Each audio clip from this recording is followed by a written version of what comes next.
नमस्कार मंडळी, स्वागत आहे तुमचं आपल्या मिनी ब्लॉगमध्ये। तर सकाळी लवकर उठून आंघोळी वगैरे करून घेतली आणि छान अशी दारापुढे छोटीशी रांगोळी काढून घेतली। नंतर इकडे शेंगदाणे भाजायला घेतले होते, कारण आज मोठी एकादश आहे आणि मला शेंगदाण्याचे लाडू बनवायचे होते। तर तेच बनवायला मी अगोदर शेंगदाणे छान असे भाजून घेतले आणि रात्री ना मी ते शाबू भिजवत घातला होता। खूप छान असा शाबू भिजला होता। तर आमच्याकडे ना एकादशीला एकच टाइम फराळ केली जाते बरं का।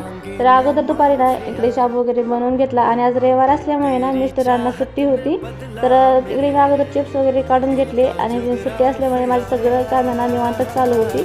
तर शाबूचे पापड पण माझे तळून झाले होते आणि आज रविवार असल्यामुळे आरुची ड्युटी ना आरुच्या डॅडीकडे होती, माझ्याकडे नव्हती, म्हणून माझं सगळं दिवसाचं काम ना निवांत चालू होतं। आणि कपडे धुवायला पण मला उशीर झाला होता, म्हणून बाल्कनीमध्येच कपडे धुवून वाळू घातले।